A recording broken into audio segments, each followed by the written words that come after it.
s'agit d'une commission d'enquête sur le maintien de l'ordre dans le cadre de la liberté d'expression et de le respect des libertés publiques et du droit à manifester.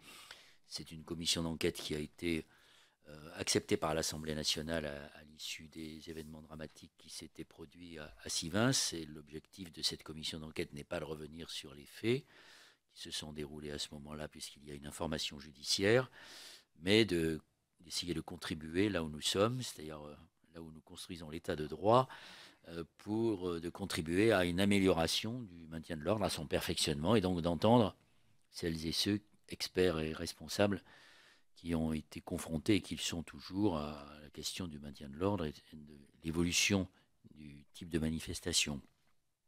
La procédure exige que vous prêtiez serment. Donc, conformément aux dispositions de l'article 6 de l'ordonnance du 17 novembre 1958, je vais vous demander de lever la main droite et de dire « je le jure ». Merci beaucoup. Et donc, nous allons procéder de la manière suivante. Vous écoutez pendant une dizaine de minutes, que vous fassiez le point sur votre regard concernant les manifestations et leur maintien, le maintien de l'ordre de ces manifestations. Puis ensuite, monsieur le rapporteur, Pascal Popelin, posera une série de questions, ainsi que mes collègues.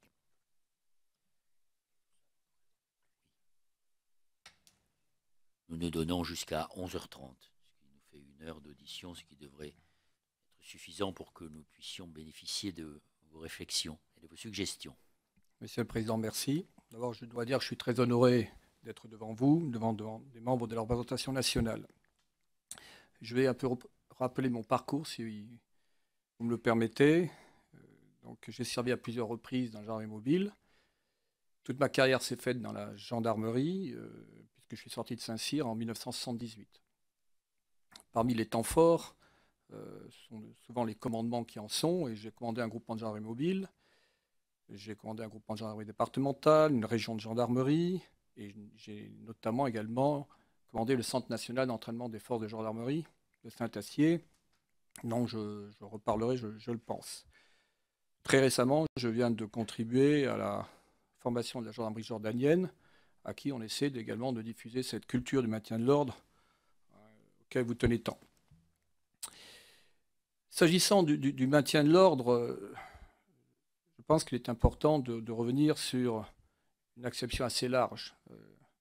Le maintien de l'ordre, c'est une fonction centrale qui est destinée à garantir la cohésion de la nation, la cohérence du corps social sur les fondements de nos valeurs communes. Ce maintien de l'ordre doit permettre notamment de régler les contentieux non pas par la violence, mais de façon négociée. Et comme vous le savez tous, il repose sur un strict équilibre entre les impératifs de l'ordre public et les exigences du respect des libertés publiques. Alors ce maintien de l'ordre, c'est quelque part une spécificité française, puisque nous en découlons tous, y compris s'agissant des praticiens dont je fus. Il faut revenir à la Révolution française qui pose les fondements du maintien de l'ordre moderne, au travers notamment du décret du 3 août 1792, dont d'ailleurs des éléments sont repris quasiment in extenso dans le Code de la sécurité intérieure actuel, récemment créé, notamment s'agissant de la conception de la force militaire qui doit être obéissante, également les modalités d'emploi de la force. Et il faut attendre le XIXe siècle, avec notamment Georges Clemenceau, qui va animer tout un groupe de députés qui estiment que l'évolution de la société, l'évolution de la démocratie, des libertés publiques, de l'expression des revendications sociales, là c'est un aspect très important dans la réflexion de Clemenceau, appelle une autre réponse en matière de maintien de l'ordre que celle qui consistait par le déploiement de la troupe.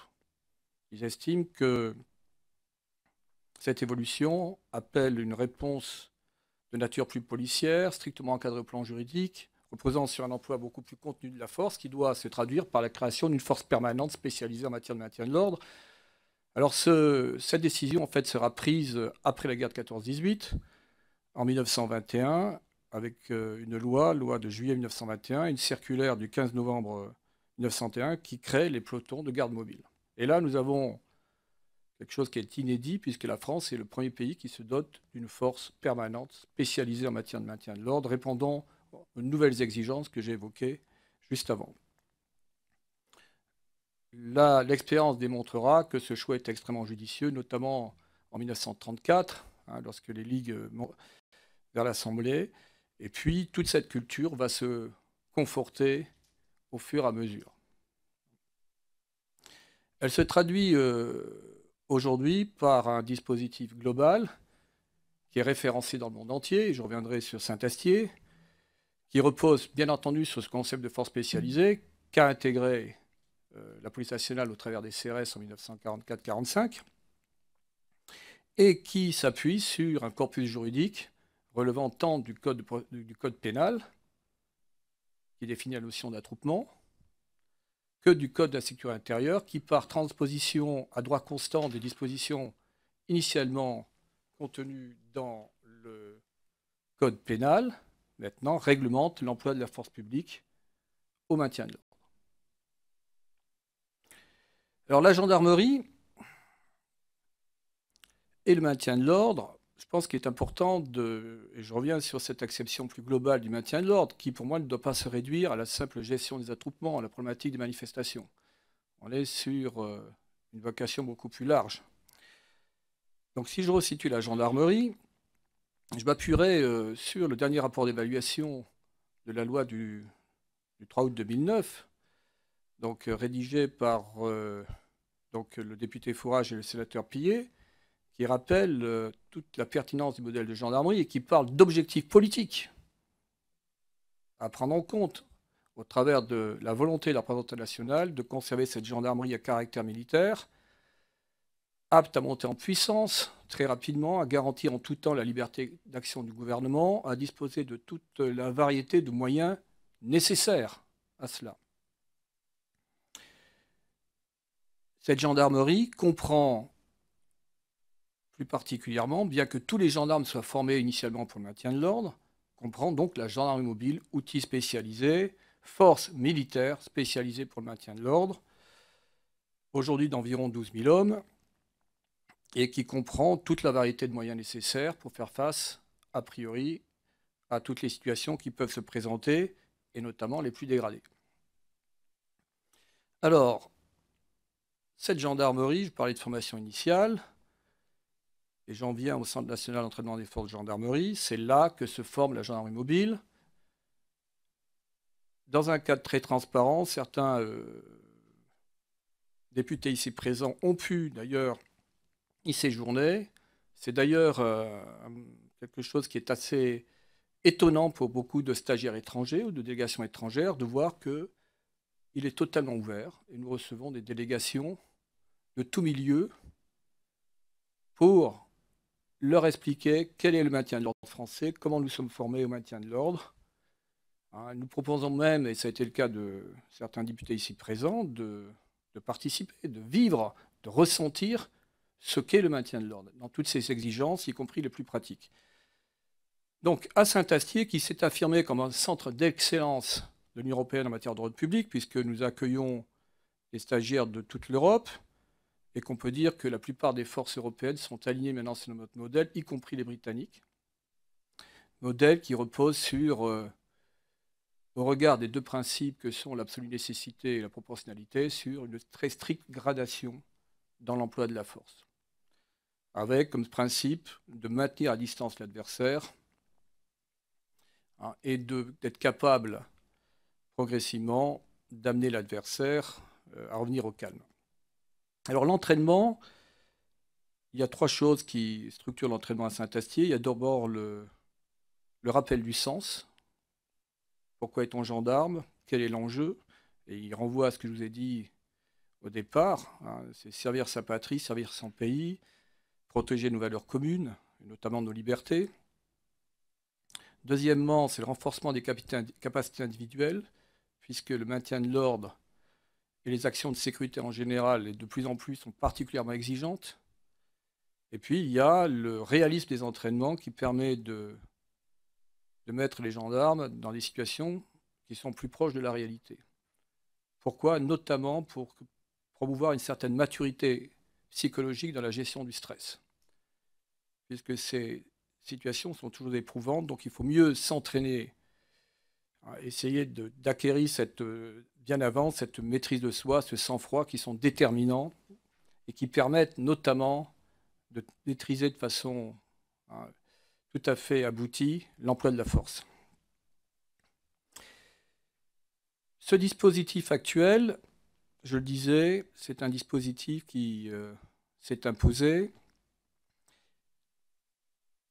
et qui est reconnu notamment par l'Union européenne, que nous exportons. C'est d'ailleurs un moyen pour la France de promouvoir également ses valeurs, puisque même en Afrique, beaucoup de pays africains également s'inspirent de ce modèle. Bon, ça demande quand même une coopération qui doit être alimentée.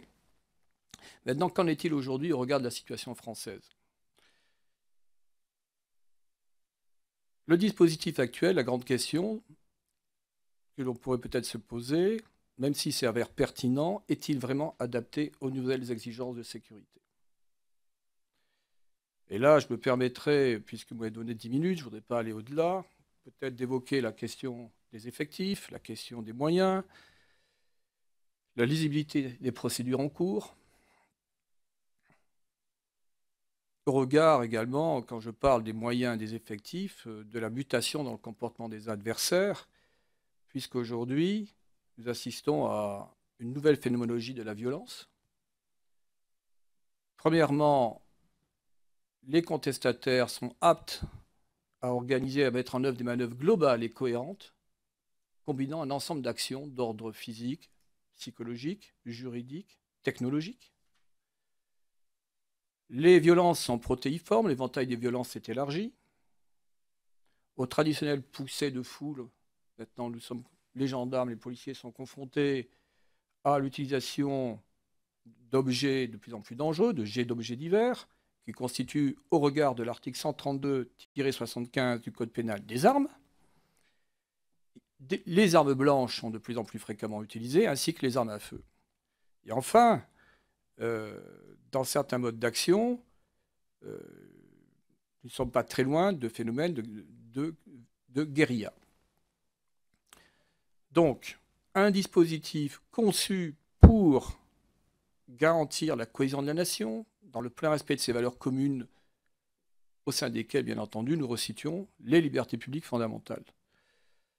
Voilà en l'état les premiers éléments de réflexion, Monsieur le Président, que je veux porter à votre connaissance. Merci, mon général. Je vais maintenant passer la parole à Monsieur le rapporteur pour vous poser un certain nombre de questions et revenir sur les éléments que vous nous avez donnés en fin d'intervention. Oui, merci Monsieur le Président. Nous en discutions avec le Président Mamère et je le dis à nos collègues, nous réfléchissons à l'organisation dans le cadre de nos travaux d'un déplacement sur le centre de formation de Saint-Astier. Et sachez on aura de toute façon un nombre limité de participants, mais sachez que l'idée c'est quand même un déplacement, nous dit-on, pour être utile et efficace, vous confirmerez peut-être, c'est 2 jours de nuit qui est considéré comme... Donc on essaiera de faire ça peut-être, on va regarder pendant la suspension des travaux de février. Alors, mon général, vous avez déjà abordé beaucoup des sujets sur lesquels on voulait essayer d'aller plus loin et vous questionner. Effectivement, vous l'avez indiqué, il y a une évolution des types de manifestations auxquelles l'autorité est confrontée, que ce soit les manifestations à vocation sociale, politique, mais aussi sportive, avec des comportements environnementaux, musicaux. Donc, est-ce que vous considérez que l'état du droit, puisqu'ici nous sommes là pour faire le droit, en tout cas la loi, est adapté à ces nouvelles formes de manifestations collectives? Je pense en particulier, ça a été évoqué par les préfets honoraires tout à l'heure, quand les opérations de maintien de l'ordre doivent se poursuivre dans la durée. Je pense en particulier au phénomène des ZAD, qui est quelque chose d'un peu nouveau. Là, je prends une série. La deuxième question, c'est que les forces de maintien de l'ordre sont, en théorie, y compris dans leur modalité d'emploi distincte des forces de sécurité publique. Mais on s'aperçoit que, confrontés aux événements, souvent les forces de maintien de l'ordre peuvent être amenées à faire de la sécurité publique et les forces de sécurité publique peuvent être amenées à faire du maintien de l'ordre. Donc, qu'est-ce que vous pensez de ce distinguo? Est-il toujours pertinent? Doit-il être adapté? Ensuite, est-ce que vous pourriez nous donner la hiérarchisation des missions et des priorités qui sont assignées aux forces chargées d'une opération de maintien de l'ordre entre la protection des personnes tierces, des biens, la dispersion des manifestants, la préservation de l'intégrité physique des manifestants, la préservation de l'intégrité physique des membres des forces de l'ordre, comment tout cela s'articule en termes de priorité. Vous avez abordé le sujet, mais pourriez-vous développer votre approche sur les forces mobiles qui sont en charge du maintien de l'ordre? Est-ce qu'elles vous paraissent suffisantes en nombre? Vous avez déjà indiqué un certain nombre d'éléments, et on a vu tout à l'heure aussi les préfets évoquer la réduction du format des escadrons, convenablement formés, y compris à ces nouvelles formes de manifestations que nous évoquions, et convenablement équipés pour faire face efficacement et de façon sûre pour eux-mêmes et ceux qu'ils sont censés protéger aux manifestations actuelles. Et puis, si vous le pouvez, mais j'ai bien conscience que là, je balaye, un large éventail de sujets, ce modèle français, comment le jugez-vous dans l'absolu par rapport à des modèles étrangers qui ont d'autres formes de doctrine? Là aussi, je le dis, on réfléchit, mais c'est pas encore arrêté, à vous proposer d'aller voir une expérience à l'étranger, et on cherche un point de chute pas trop lointain où les doctrines d'emploi des forces de l'ordre et de maintien de l'ordre seraient différentes justement de la doctrine française pour pouvoir nous faire une approche. Merci mon général, et pardon du caractère assez vaste des questions que je vous ai posées. Je me permets, mon général, à la suite de monsieur le rapporteur, d'ajouter deux questions. En effet, monsieur le rapporteur vient d'évoquer les pays européens qui ne fonctionnent pas exactement de la même manière que nous. Je pense aux pays dits de common law, où il y a une séparation très nette entre la police et l'autorité civile, puisque l'autorité civile, que ce soit en Allemagne ou en Grande-Bretagne, n'a pas participé à la gestion du maintien de l'ordre. Et dans les manifestations, les policiers sont en tenue, alors que chez nous, ce n'est pas exactement la même chose, et ça peut induire des différences. Deuxième question, est-ce que vous êtes d'accord avec cette idée? Je ne sais pas si vous serez d'accord, ce n'est pas d'ailleurs l'objet de ma question, mais on parle de militarisation du maintien de l'ordre. Est-ce que vous partagez cet avis? Et pour faire référence à ma première question, tout à l'heure, monsieur le préfet Bergogneau a évoqué la question de la durée qui n'est plus la même qu'auparavant. Hein, si on fait référence, par exemple, à ce que mon collègue Popelin appelait les ZAD, puisque ça se fait sur la durée, donc on ne le gère plus de la même manière.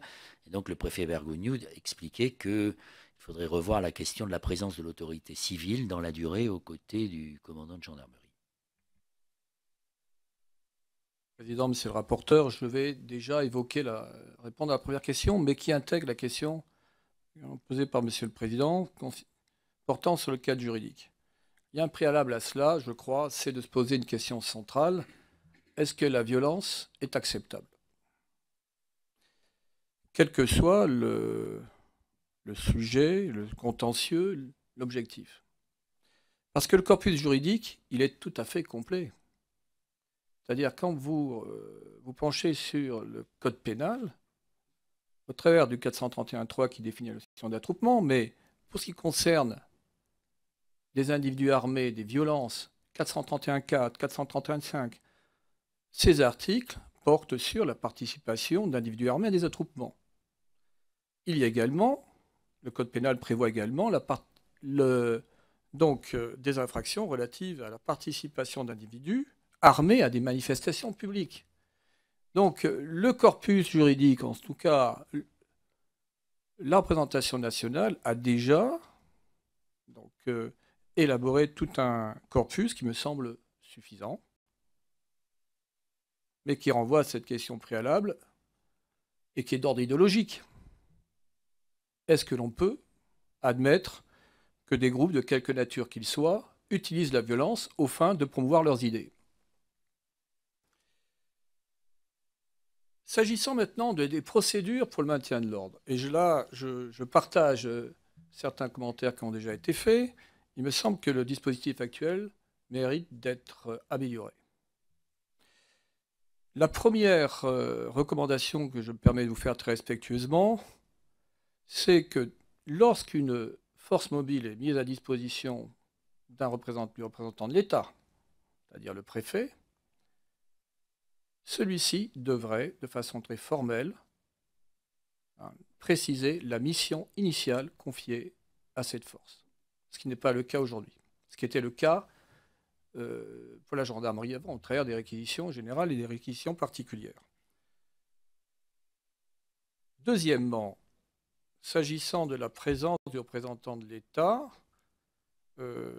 qui est évoqué quand même aujourd'hui dans le Code de la sécurité intérieure, hein, je crois que c'est le 431-14, bref, eh bien, c'est vrai qu'elle devrait être systématique. Autre chose qui me semble intéressante, c'est également de clarifier ce que l'on met dans l'emploi de la force, dans l'usage des armes. Il y a aujourd'hui donc des équipements qui, à mon avis, devraient relever de l'emploi de la force et non pas d'usage des armes, puisque par exemple le lanceur de grenade Cougar, dès lors qu'il est utilisé, dès lors qu'une grenade est lancée avec un lance-grenade, elle est intégrée dans l'usage des armes. Alors que c'est je parle de grenade lacrymogène. Alors qu'au lieu d'être lancée à la main, elle est lancée avec un lance-grenade, ça devrait faire partie de l'emploi de la force, et non pas d'usage des armes.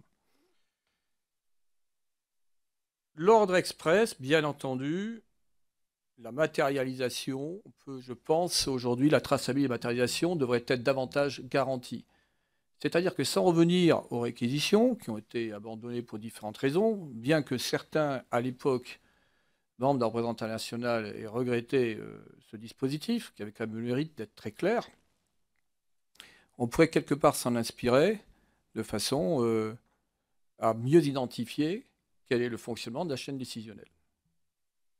Voilà pour ce qui est, pour moi, de la première réponse. Peut-être qu'elle est insuffisante s'agissant des questionnements sur le cadre juridique qui va jusqu'aux procédures relatives à la mise en œuvre de la force publique.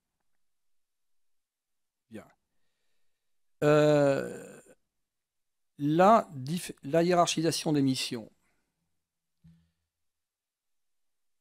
Lorsqu'une autorité nous confie une mission, il faut en comprendre l'esprit. C'est-à-dire qu'il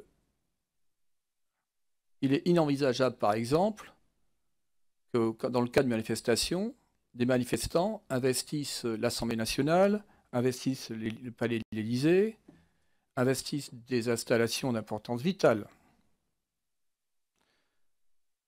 Ça veut dire que, et j'ai cette expérience-là, puisque j'ai participé à de très nombreux maintiens de l'ordre, à la tête de dispositifs importants, ça peut être parfois surprenant pour certains de nos concitoyens, mais il y a la notion de désordre acceptable, il peut y avoir quelques destructions, quelques dommages corporels, dommages matériels, je veux dire.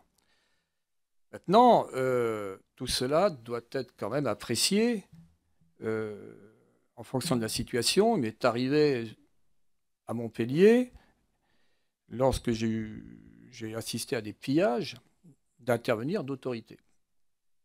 Donc, il y a quelques bris de glace, quelques bris de vitres n'en mettent pas en cause la République. En revanche, tout est une question de mesure. Maintenant, ce qui est obsessionnel, c'est bien entendu la protection des personnes. C'est-à-dire que dans nos modes opératoires, et c'est une préoccupation première et constante, c'est limiter au minimum l'emploi de la force, façon à limiter les dommages corporels. Donc c'est toute cette combinaison d'impératifs intégrant le respect premier des personnes, mais également des enjeux majeurs en termes de liberté d'action de l'État, de protection des organes gouvernementaux majeurs, également de protection des biens dans une certaine mesure, qui détermine la posture du chef opérationnel, de celui qui est en charge de mener l'action. Sachant que ça va très très vite. Une situation peut muter en quelques secondes. Alors sur la hiérarchisation, sur les forces, la différenciation des forces, c'est une question très importante. On a créé des forces spécialisées, à savoir historiquement d'abord la gendarmerie mobile et après les CRS. Le maintien de l'ordre est un métier. Le maintien de l'ordre dans son acception, là je dirais traitement des situations dégradées. Sachant que vous savez que la gendarmerie, la police, CRS en partagent un spectre commun et que la gendarmerie mobile, de par sa nature militaire, et je reviendrai sur le caractère militaire, de par ses moyens, a vocation à aller au-delà dans les situations les plus complexes. Se pose donc l'implication des forces de sécurité publique générale. Et là, moi, j'ai une approche qui est de dire qu'il y ait complémentarité, que ces forces, d'ailleurs, sont prévues pour intervenir au cas où, mais elles ne doivent pas intervenir en priorité, il ne doit pas y avoir de systématisation. Les forces territoriales sont des forces de régulation sociale du quotidien. Elles ont une posture de contact avec les personnes, un comportement qui n'est pas tout à fait le même de celui des gendarmes mobiles et des CRS. C'est autre chose. En plus, ils ne sont pas entraînés pour cela. Alors après, il y a une question de volume, une question de moyens suffisants. Mais je suis de ceux qui plaident pour que l'emploi de ces moyens de la gendarmerie départementale se fasse en deuxième échelon pour des missions de bouclage, mais non pas des missions de force. Car ceci est un métier et nécessite un entraînement approprié et renouvelé. Le format des escadrons. Je reviens d'abord sur le volume global de la gendarmerie mobile. Mais cette question vaut également pour les CRS. Il y a 4 ou 5 ans, dans le contexte de l'époque, a été décidé de procéder à une réduction très significative des effectifs des forces mobiles. Puisque la gendarmerie mobile a vu 15 de ses escadrons dissous. Je vous avoue que, mais je suis discipliné, j'ai émis des réserves à l'époque à 2 titres, puisque j'ai toujours considéré que nous évoluons dans une société qui se radicalise, qui sera confrontée à ce que j'appelle la violence globale, sous différentes formes. Et donc il faut disposer de volumes importants de forces mobiles, sachant que ces forces mobiles peuvent également très efficacement soutenir la gendarmerie ou la police dans la lutte contre les cambriolages. Puisque la lutte des cambriolages, c'est avant tout entraver la liberté d'action de l'adversaire. Et la gendarmerie et les CRS savent très bien contrôler une zone, contrôler un territoire. Donc on a la réduction des effectifs, c'est traduit par la perte d'environ 2000-2500 gendarmes mobiles. La gendarmerie mobile a perdu environ 2500 effectifs. Parallèlement, les évolutions qui avaient été prises ont fait qu'aujourd'hui, un escadron sur le terrain, auparavant c'était 75 effectifs, maintenant c'est 68. 68, mais comme on est passé, on a un nombre de véhicules plus important pour avoir une meilleure mobilité. On a intégré également ce qu'on appelle la cellule image ordre public. Donc ça fait des années que 2 personnes pour se garantir et garantir les droits des manifestants. En fait, maintenant, le nombre de gendarmes qui est vraiment dans l'action proprement dite est environ d'une 50aine.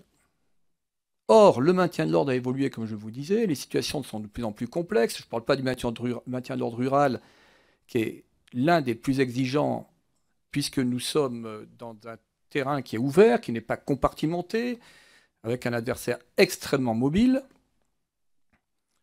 Se pose donc l'équilibre dans le rapport des forces et l'insuffisance des moyens. Cette insuffisance des moyens elle peut également toucher nos moyens spéciaux.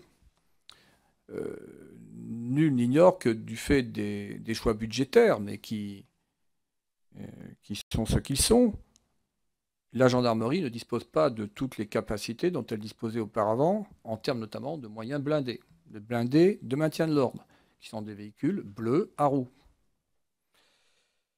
et qui peuvent être d'une utilité très importante dans le cadre de situations très dégradées. Donc une réflexion peut être engagée, effectivement, sur le format utile, nécessaire des forces de l'ordre et les équipements qui leur sont nécessaires, équipements qui ont évalué à la baisse de façon très significative, notamment je parle des moyens spécifiques, les moyens lourds de la gendarmerie. Les autres modèles, ça rejoint la question du common law. La France est vraiment le pays dont le dispositif, la doctrine est la plus aboutie. Ce n'est pas par chauvinisme, mais j'ai pu la comparer. Je suis allé visiter la plupart des pays d'Europe, la plupart des forces de sécurité. Notamment, je suis allé aussi au Royaume-Uni. Et là, Monsieur le Président, ça me permettra de faire le lien avec le maintien de l'ordre, sachant que le Royaume-Uni, le policier concentre tous les pouvoirs. C'est extrêmement étonnant pour un pays qui s'affiche comme une démocratie, alors que le gendarme ou le policier au maintien de l'ordre, il relève en fait de deux autorités. Il relève du magistrat, puisque le maintien de l'ordre, c'est une mission qui est quand même pour partie définie par le code pénal, et il relève du représentant de l'État, c'est-à-dire l'autorité civile.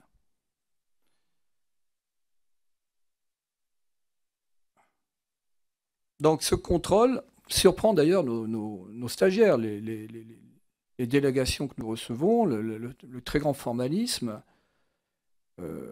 cette mise sous tutelle constante, qui nous semble tout à fait logique au regard des impératifs de la démocratie. Ce n'est pas quelque chose qui forcément apparaît évident, y compris pour des pays qui, dans leur histoire, donc, ont porté peut-être avant nous les grands principes de la démocratie. L'Allemagne, ce sont des manœuvres de force, des manœuvres de saturation d'un espace en déployant des policiers qui sont surprotégés et qui vont au contact. Nous essayons systématiquement d'éviter le contact. Les Espagnols, lorsque nous avons formé les premiers gardiens civils, nous leur avons dit que l'usage systématique de la gomme-cogne, de ces projectiles de caoutchouc, ne correspondait pas du tout, d'ailleurs est interdit, n'existe pas, dans les équipements français. Usage qui était systématique en Grande-Bretagne. Sur la militarisation, je me permets de vous rappeler que beaucoup de pays ne disposant pas de forces spécialisées utilisent l'armée ou ont utilisé l'armée de façon principale. Et n'oubliez pas le Bloody Sunday en Irlande du Nord. Donc le terme militarisation, je crois qu'il faut aller au-delà de ce qui pourrait apparaître comme un paradoxe. En ce qui concerne la gendarmerie, le caractère militaire apporte plusieurs atouts pour la nation, pour la démocratie. Une grande disponibilité, une capacité de monter en puissance, une très grande discipline. La discipline militaire se retrouve au quotidien comme étant une garantie pour les citoyens, au quotidien comme dans les actions de maintien de l'ordre. Donc cette discipline est peut-être plus formelle, elle est plus exigeante, elle engage peut-être davantage l'individu, certainement, elle doit être assumée, mais elle ne doit pas être interprétée comme quelque chose, comme une menace, mais au contraire comme une garantie. Voilà en quelques... J'espère avoir balayé certaines de vos questions. Merci. merci, mon général, pour les précisions que vous nous avez apportées. Et elles sont très grandes. Deux de mes collègues souhaitent vous poser des questions dans l'ordre, Marie-Georges Buffet et Philippe Goujon. Et Philippe Folliot. Merci, Monsieur le Président. Général, je vous remercie de votre exposé extrêmement riche, et notamment de votre rappel des missions de la gendarmerie mobile. J'ai deux questions, l'une concernant les moyens. Je ne reviens pas sur la question des effectifs, vous avez très bien évoqué cette question, mais quels seraient les moyens nécessaires, nouveaux, pour assurer la protection des gendarmes mobiles? Vous avez évoqué la question des blindés. Y a-t-il d'autres moyens sur lesquels il faudrait avancer? Et ma deuxième question, qui pour moi est très importante, vous avez évoqué des fois, enfin, j'ai senti une petite critique, peut-être que j'exagère, mais que vous aviez une difficulté à saisir les objectifs qui vous étaient donnés par l'autorité civile. Donc il y a déjà ce premier petit problème. Ensuite, j'aimerais pouvoir comprendre le processus de décision. Vous avez évoqué l'idée que des fois, c'est dans les secondes, dans les quelques secondes, qu'il faut prendre une décision sur l'attitude des forces de l'ordre. Quelle est la part, la possibilité de décision pour les officiers en action, en place? Quelle est l'intervention de l'autorité civile lorsque nous sommes en plein moment tendu et donc avec besoin de décision? Un des préfets que nous avons entendu auparavant nous disait qu'il était très impliqué lorsqu'il y avait manifestation, qu'il était en liaison directe avec les forces de maintien de l'ordre. Est-ce que c'est vraiment le cas? Voilà. Sur cette question du processus de décision, j'aimerais que vous puissiez nous en dire un peu plus. On va, si vous l'acceptez, mon général, on va demander à chacun de nos collègues de vous interpeller pour que vous puissiez répondre de manière globale. Philippe Goujon. Oui, merci, Monsieur le Président. Mon général, vous nous avez rappelé, je crois que c'était important, la spécificité historique d'ailleurs du maintien de l'ordre, si je peux dire, à la française, et aussi avec la création des forces mobiles, dont beaucoup de pays d'ailleurs s'inspirent. Il n'y a qu'à voir le nombre de polices qui viennent s'entraîner à Saint-Astier. Mais aussi cette spécificité pour finalement permettre le bon exercice des libertés publiques dans notre pays, puisqu'il s'agit de protéger aussi bien les sites que les manifestants dans l'exercice de la liberté de manifester. Donc c'est effectivement extrêmement important. Je dois dire d'ailleurs que vous êtes un spécialiste absolument reconnu internationalement des questions de maintien de l'ordre, que vous avez beaucoup œuvré pour faire évoluer la doctrine de maintien de l'ordre, notamment lors de votre passage à Saint-Astier. On peut dire d'ailleurs qu'en matière de maintien de l'ordre en France, en gendarmerie mobile, il y a eu un avant et un après cavalier, excusez-moi de cette expression, mais les spécialistes le savent. Donc vous avez exposé beaucoup de choses, juste quelques questions qui peuvent être de l'infra-législatif aussi, hein. Pas seulement modification dans le législatif, mais néanmoins, quand même, qui me paraissent importantes à poser, en plus de toutes les questions qui ont été posées par les uns par les autres. Ne faut-il pas, là aussi, réviser, il y a beaucoup de choses à revoir, vous avez fait esquisser quelques pistes, réviser la façon dont les sommations en maintien de l'ordre sont exprimées, dans la mesure où il n'y a pas forcément une bonne compréhension de la part des manifestants, surtout dans une période, dans un moment de trouble, hein, de stress, d'agitation, de la façon dont réagissent les forces de maintien de l'ordre par rapport à une montée de la tension qui aboutit à un moment donné, qui peut aboutir à une intervention forte des forces de sécurité, avec des moyens techniques, parce que finalement, ces sommations, la façon dont elles se produisent ont été décidées il y a fort longtemps. Les techniques, peut-être aujourd'hui, peuvent être modernisées, modifiées, justement pour une meilleure compréhension de ce qui se passe de la part des manifestants, qui parfois ne se retirent pas parce qu'ils n'ont pas compris la façon dont les forces de l'ordre fonctionnaient. Ce qui pose d'ailleurs aussi et Mme Buffet l'a très bien, mais ça c'est vraiment un sujet qui nous préoccupe, de l'articulation du commandement, entre guillemets, entre l'autorité civile et l'autorité militaire. Autorité civile qui peut être d'ailleurs d'ordre préfectoral ou policière aussi, dans un certain nombre de cas, notamment à Paris. Enfin bon.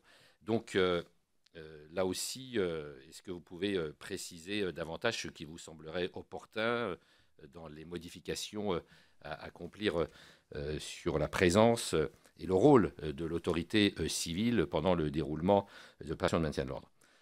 Est-ce que vous pensez utile, vous avez un peu exprimé quelque chose, qu'il y ait un meilleur entraînement, formation de la gendarmerie départementale pour parfois exercer un certain nombre de missions secondaires, si je peux dire, en matière de l'ordre, qui pourraient aider, décharger, faciliter l'action des EGM, dont je constate d'ailleurs qu'une part importante de leur mission sont des missions de sécurisation et pas de maintien de l'ordre. Donc, ce qu'il ne faut pas recentrer aussi maintenant leur mission davantage sur le MO à partir du moment où beaucoup d'escadrons ont été dissous et où notre force de réserve nationale a été diminuée, aussi bien en CRS qu'en maintien de l'ordre. Et l'évolution du mode de tactique d'intervention au niveau de base, au niveau élémentaire. Est-ce que vous pouvez nous dire où on en est aujourd'hui de la tactique d'intervention au moment où les gendarmes interviennent et quels sont les différents niveaux d'action, d'utilisation de la force sur le terrain par rapport à une manifestation de différentes catégories, ces manifestations, puisqu'on peut avoir des zadistes et puis des grands rassemblements simplement. Mais là, bon, on s'oriente plutôt vers le traitement des manifestations violentes. Enfin, au niveau de la classification des armes, c'est intéressant, parce que vous avez dit sur l'usage des grenades lancées à la main ou par fusil. D'ailleurs, je constate que récemment, une décision a été prise qui a retiré de l'équipement organique des EGM la carabine Tika. Est-ce que vous pensez que c'est une bonne mesure? Pourquoi ce retrait? Est-ce qu'il n'y a pas des situations extrêmes où cet armement, évidemment, d'un emploi rarissime, heureusement, était utile, et puis surtout dans les périodes que nous vivons actuellement? Excusez-moi d'avoir été un peu long. Merci, chers collègues. Je vais effectivement demander à mes collègues Folliot et Delcourt d'être un peu plus brefs dans leur questionnement, s'ils l'acceptent. Philippe Folliot. Merci, c'est promis, Monsieur le Président. Je voudrais vous dire, mon général, que par rapport à vos propos, je voudrais vous interroger sur un certain nombre de points, sur une question relative à la forme, aux moyens et au cadre.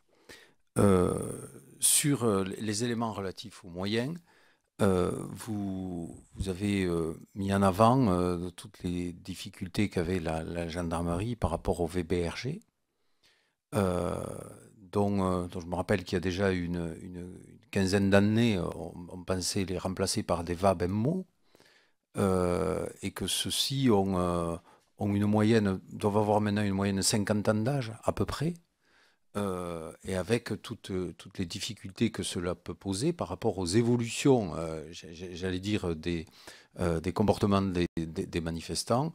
À bien des égards, c'est un élément important que de pouvoir disposer de ces véhicules blindés. Est-ce que vous pouvez nous dire, alors je sais que le format aussi a fortement diminué, puisque de mémoire on avait 120 ou quelque chose comme ça, mais sur 120, je pense que le taux de disponibilité, il fut un temps, était à peine de 50%. Je ne sais pas si aujourd'hui on est encore à ce niveau-là ou beaucoup moins, et avec toutes les difficultés que cela pose. Ensuite, la question a trait à la forme et à la formation, plus particulièrement, qui est un sujet dont nous savons toutes et tous qu'il vous est particulièrement cher. Et que Saint-Astier fait référence au niveau européen, mais aussi au niveau international. J'étais il y a quelques semaines au Qatar, et je sais que voilà, on nous a beaucoup parlé de la nature des relations entre la gendarmerie française et qatari, et tous les éléments relatifs au savoir-faire qui font exemple par rapport à cela. Simplement, je crois qu'il est important que vous puissiez nous dire si vous considérez que cette formation reste toujours dans le domaine de l'excellence et s'il y a quelques éléments qui pourraient être rajoutés, j'allais dire, pour aller encore plus loin en la matière. Le dernier point a trait à la pluralité des forces qui interviennent dans le domaine du maintien de l'ordre. Historiquement, elles sont deux, toujours dans le cadre de la dualité démocratique, j'allais dire, de forces de l'ordre dans notre pays, une force civile, donc à statut civil qui est la police, une force à statut militaire qui est la gendarmerie, qui est une spécificité latine, rappelons-le, à la différence de ce qui se passe dans les pays anglo-saxons où c'est une force nationale et des forces locales ou provinciales, mais toutes civiles. Est-ce que vous pensez que les règles d'engagement sur le terrain et les conditions de ces deux forces, CRS et gendarmes mobiles, sont au même niveau en termes d'intensité? Je veux dire, est-ce qu'il y a des choix qui sont faits pour envoyer plutôt que les uns que les autres par rapport à l'intensité de la manifestation? Est-ce que vous pensez qu'il y a un certain nombre de choix qui sont faits en fonction de la période? On sait aussi que les conditions de logement des uns et des autres par rapport au déploiement ne sont pas tout à fait les mêmes. Mais est-ce que ceci, pour vous, est un problème ou pas?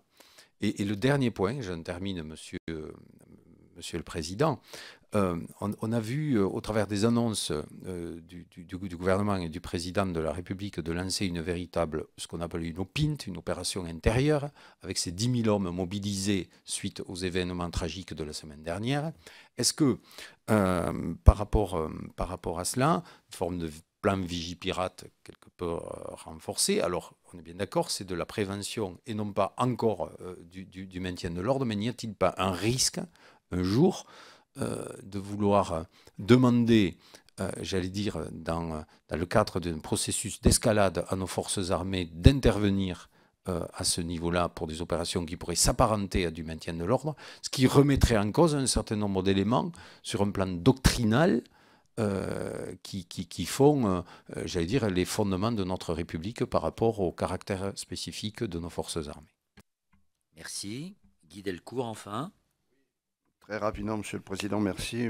Mon général, vous avez évoqué à un moment dans votre propos la nécessaire professionnalisation et formation des forces de maintien de l'ordre, et j'ai cru comprendre que vous aviez évoqué le fait que sur certains mouvements, il serait mieux que les gardes mobiles interviennent en première ligne au lieu et place de la gendarmerie départementale.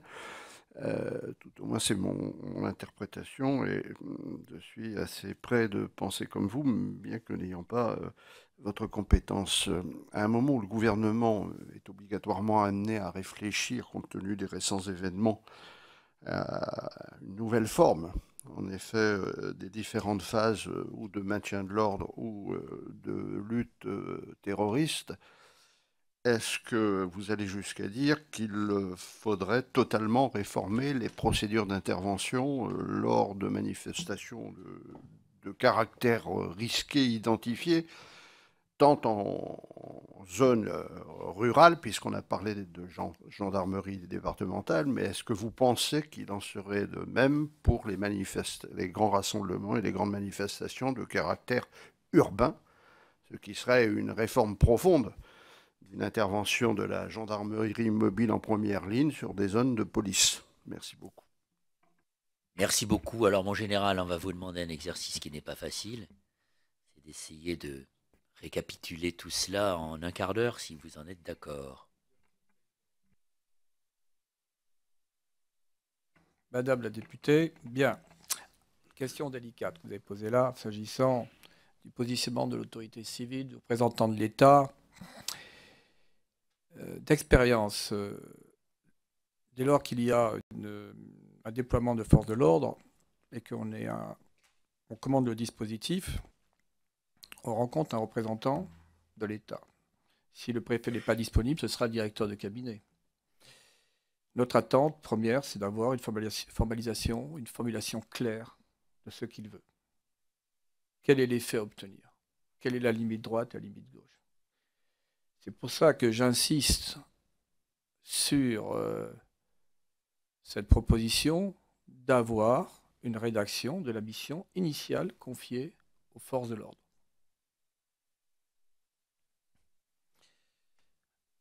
Sachant que bon, les préfets sont différents, il y a des préfets qui sont plus ordre public que d'autres, des préfets qui s'impliquent plus que d'autres.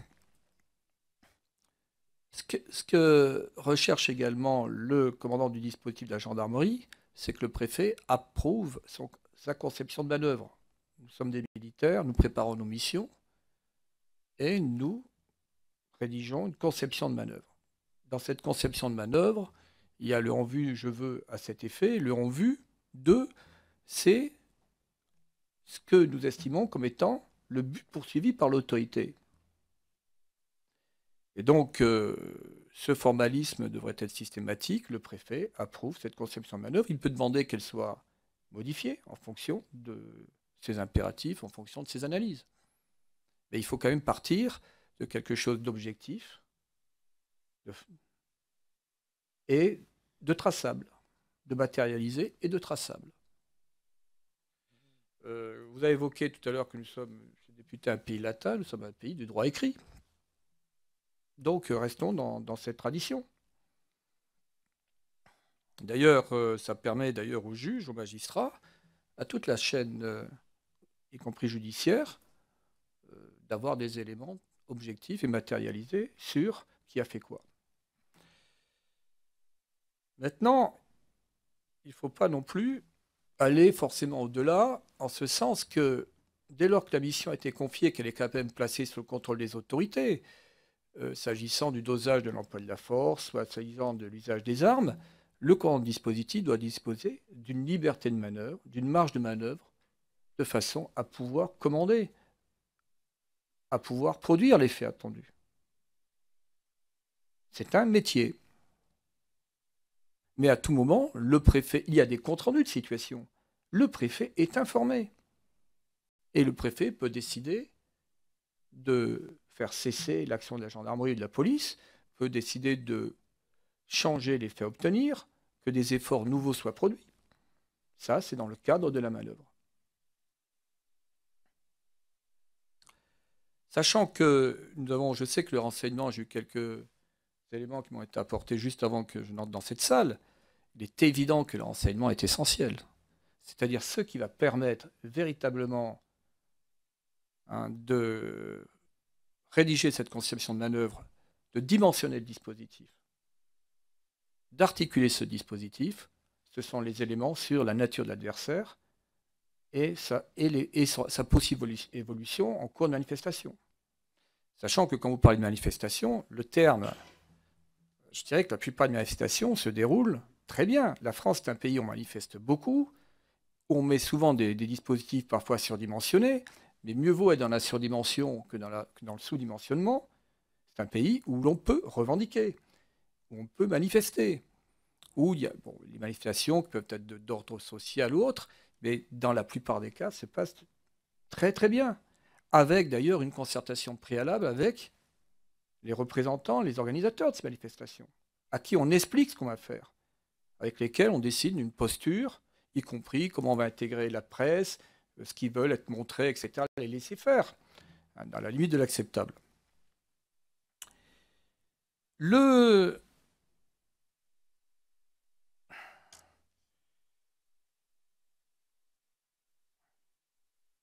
Alors, s'agissant maintenant des... Je ne sais pas si j'ai répondu à vos... Il y a les équipements, mais je vais répondre de façon globale. Bon. Et ça relève encore de la procédure, l'information préalable des opposants. Quand une manifestation est bien encadrée, de toute façon, avec les organisateurs, on leur rappelle comment ça se passe. Maintenant, les sommations, quand vous avez des individus extrêmement déterminés, armés, qui partent à l'assaut des forces de l'ordre, quelle que soit la nature des sommations que vous pouvez faire, elles ont leurs limites, puisque de toute façon, l'adversaire n'exécute pas, ne veut pas se conformer aux prescriptions. Alors, les sommations se font avec le porte-voix, on peut tirer une fusée rouge. de façon très pratique, c'est que je ne vois pas, si ce n'est d'avertir les gens bien en amont, de leur dire voilà comment ça se passe, mais ça me paraît difficile de pouvoir trouver d'autres moyens actuellement. Là. Articulation autorité civile, autorité militaire. Monsieur le député, j'y suis revenu. Hein, je crois vraiment que le préfet reste à sa place, mais qu'il ait toute sa place. Reste à sa place, mais qu'il ait toute sa place. Parce qu'on attend des ordres clairs, on attend des directives formelles, précises. Il n'y a rien de plus difficile pour un commandant de dispositif d'être dans le vague. Et c'est quand même représentant de l'État, représentant de l'ordre public, responsable de l'ordre public, de prendre ses responsabilités.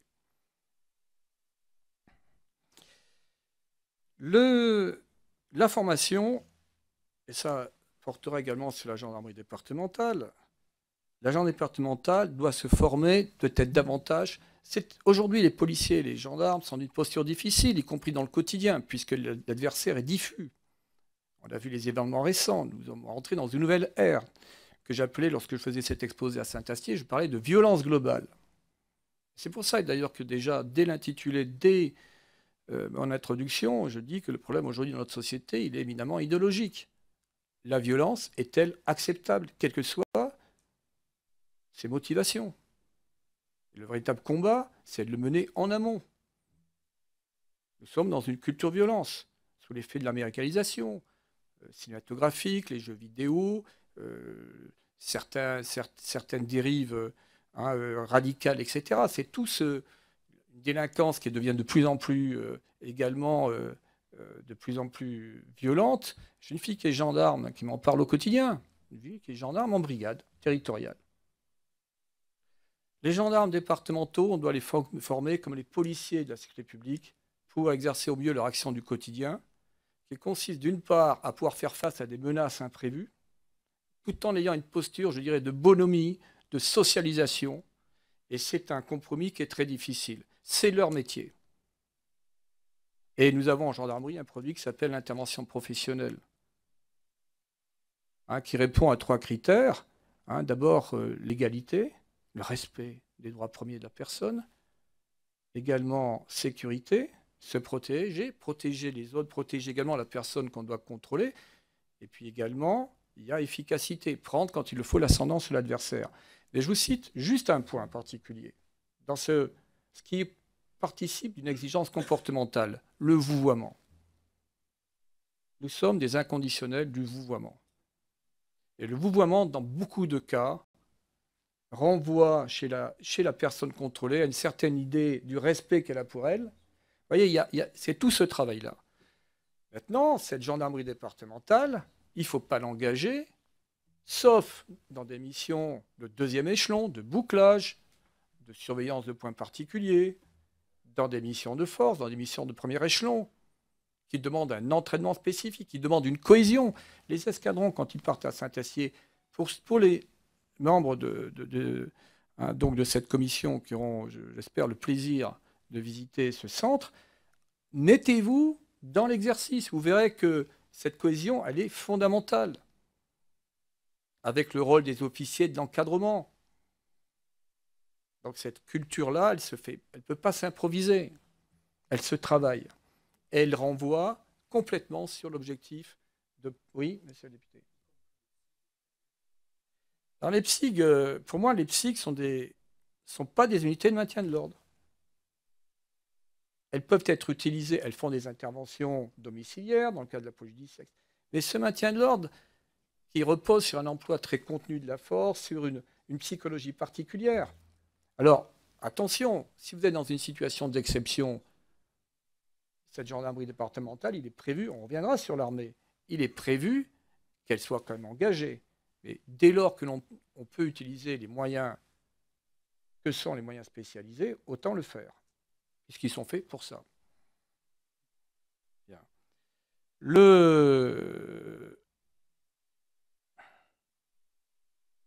Alors, s'agissant des moyens, là je vais répondre de façon latica. Donc, la loi, au travers du Code de la sécurité intérieure, prévoit que parmi les moyens dont disposent à la fois la gendarmerie et la police nationale, gendarme mobile et CRS, Pour faire face à un tireur isolé, donc c'est faire un tir sélectif pour neutraliser une personne qui, dans le cadre d'une opération de maintien de l'ordre au sens global du terme, fait feu sur les forces de l'ordre, nous disposons de la TICA. Bon.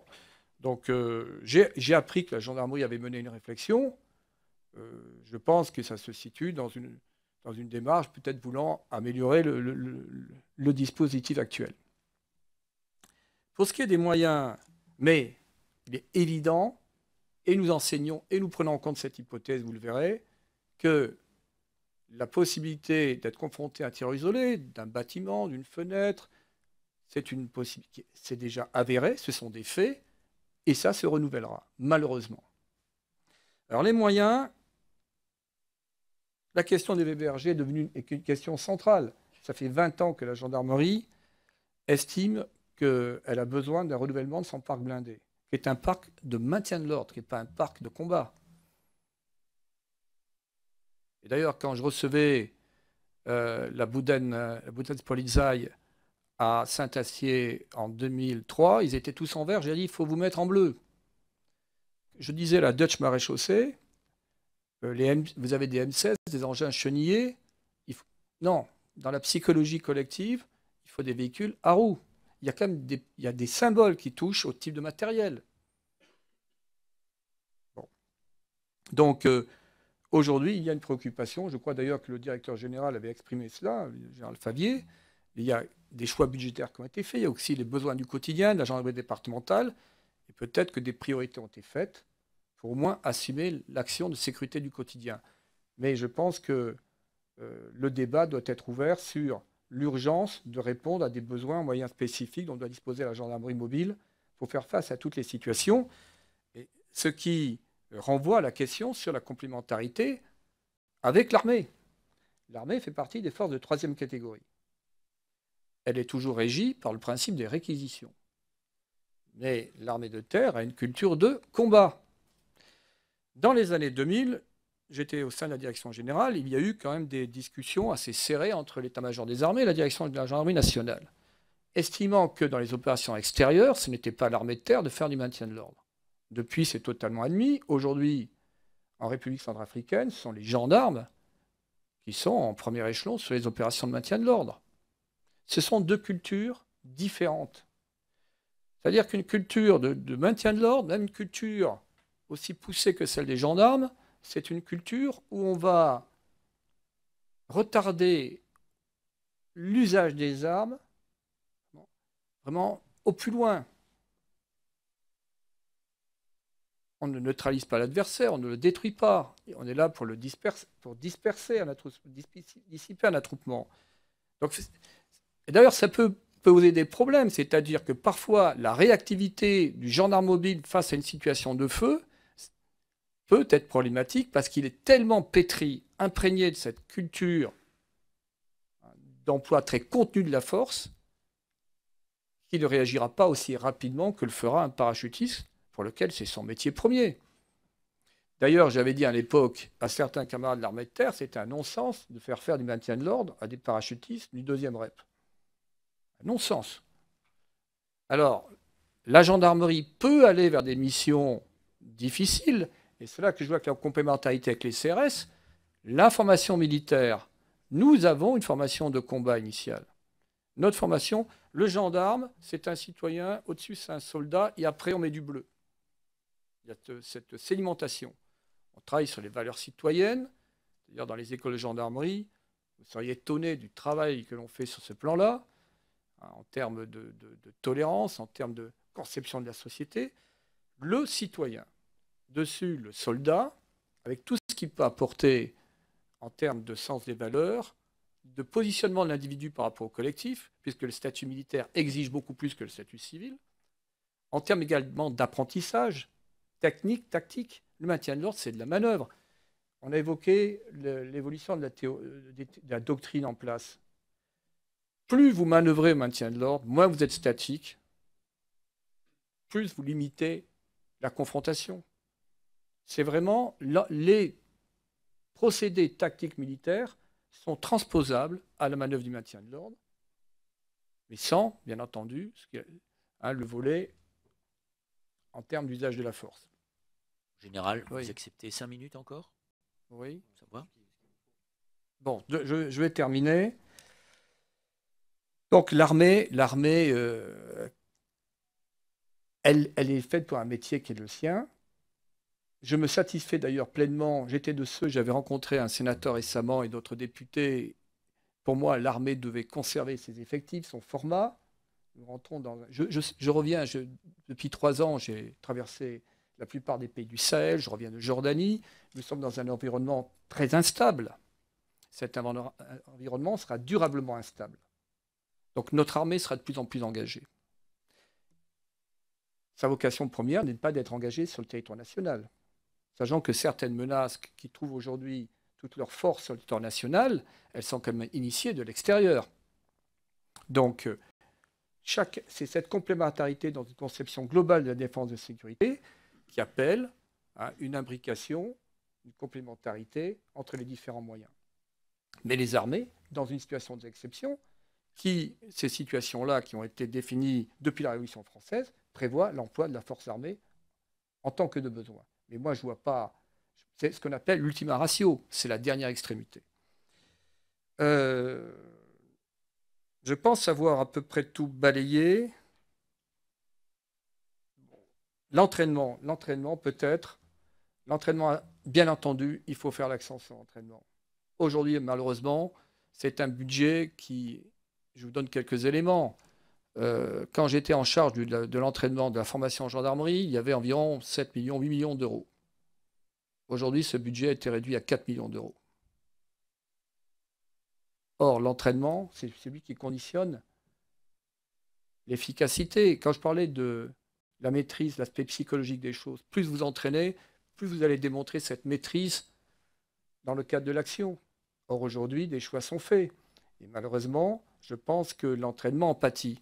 Donc l'entraînement à la formation, non pas sur l'aspect doctrinal, qui je pense est assez abouti, bien qu'il évolue sans cesse au regard des nouvelles menaces. Mais en termes de budget alloué, il y a peut-être là une réflexion qui s'impose pour que gendarmes et policiers puissent continuer sur le terrain à être aptes à exercer leur mission de la meilleure façon, au-delà de la gestion de manifestation, en ce qui concerne l'ensemble du spectre de la sécurité. Monsieur le Président. Merci, mon général. On vous aurait écouté encore beaucoup plus longtemps, car vous avez beaucoup de choses à dire, mais on a été déjà très instruits par vos observations, vos réflexions et vos suggestions qui vont faire partie du travail de notre commission d'enquête. En tout cas, merci d'avoir accepté de passer du temps avec nous et de répondre à nos questions. Très honoré. Merci, mon général.